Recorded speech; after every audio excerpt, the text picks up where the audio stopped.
Dans le dernier épisode, une armée de Black Lantern avait envahi l'univers, et les différents clans des Lanternes, ainsi que Flash et Hal Jordan, essayaient de les repousser. C'était jusqu'à ce que la chef des Lanternes Violettes apparaisse et réduise à néant leurs ennemis. Elle leur avait expliqué que les Lanternes Violettes sont capables de vaincre les Black Lanterns grâce au pouvoir de leurs émotions principales, l'amour. Alors que d'autres Black Lanterns attaquent, le chef des Lanternes Violettes attrape Flash et Green Lantern et les téléporte au quartier général de la Justice League. Là se tiennent Firestorm, Atom et Mera, la femme d'Aquaman. Ils s'empressent de demander à la Lanterne Violette « Mais qu'est-ce qu'il se passe? Qui sont ces zombies qui nous attaquent ?» Elle leur explique que ce n'était que le commencement, et qu'ils vont devoir faire face au plus grand démon des Black Lanterns, Nekron. Mais avant qu'ils n'aient eu le temps de mettre au point un quelconque plan, les Black Lanterns les retrouvent et les attaquent à nouveau. Firestorm se fait tuer, et à chaque fois qu'un Black Lantern tue un super-héros, le pourcentage de puissance de son anneau augmente. Avec la mort de Firestorm, il est indiqué puissance 56,56%. Le problème, c'est qu'au quartier général de la Justice League, tous les corps de leurs ennemis sont entreposés dans un caveau.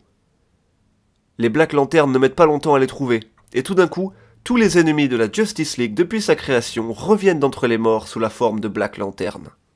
La chef des Lanternes Violettes se rend bien compte que c'est peine perdue, et décide de revenir avec un groupe de lanternes plus puissants que ceux actuels. Elle se téléporte, accompagnée de Flash, Hal Jordan, Mera et Atom. Flash en profite pour faire ce qu'il sait faire le mieux, courir, et il parcourt la surface du globe en alertant tout le monde sur la planète. Ces Black Lanterns ne sont pas vos anciens amis.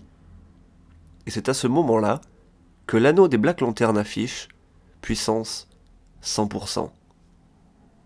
Nekton se dresse et réveille l'entièreté des cadavres, Batman y compris, et commence à crier « Diana Pryce, Kal-El, Oliver Queen, Bart Allen, mourez !»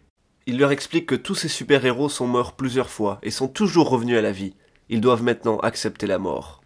Mais Flash est trop rapide pour l'anneau qui le pourchasse, et il court tellement vite qu'il fait un saut de 2 secondes dans le futur, brisant ainsi sa connexion avec l'anneau. Avec cette action, tout plein de réactions en chaîne se produisent dans le corps de Lanterne et les obligent à dupliquer leurs anneaux. Bienvenue aux nouveaux membres des Lanternes. Lex Luthor reçoit un anneau orange. Wonder Woman, un anneau violet. Scarecrow, un anneau jaune. Mera, un anneau rouge. Et Barry Allen reçoit un anneau bleu.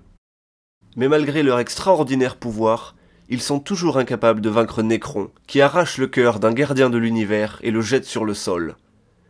Il établit un contact. Mais un contact avec quoi? C'est là qu'apparaît l'entité. Le début de la vie, de toute forme de vie dans l'univers tout entier. Nekron essaye de la tuer, car toute forme de vie est connectée à lui. Mais l'entité ne peut se défendre, à part si quelqu'un prend le contrôle de son esprit. Et c'est ce que fait Sinestro. Dans une tentative désespérée pour sauver l'univers, il devient le premier White Lantern. Hal Jordan crie à Nekron « Tu crois que tous ces gens qui sont revenus à la vie sont revenus pour te faire plaisir? Non, on préfère tous vivre, et on est tous connectés à la vie. » L'entité entend, et donne à tous ceux qui sont revenus à la vie un anneau blanc. Le corps des White Lanterns était né. L'entité décide de ramener à la vie William Hand, qui était la connexion de Nekron à ce monde depuis le début. Il se fait exterminer par le pouvoir combiné de toutes les White Lanterns. Le monde est devenu un bien étrange endroit après ces événements. Des héros sont revenus à la vie, mais aussi des méchants, qui se baladent librement. On dit même qu'une lanterne blanche s'est écrasée dans le désert. Mais ça, c'est une autre histoire, que l'on verra dans une future vidéo. J'espère que cette vidéo vous a plu, j'ai réussi à raconter l'entièreté de Blackest Night en moins de vidéos que j'avais prévu. J'espère que vous avez appris des choses.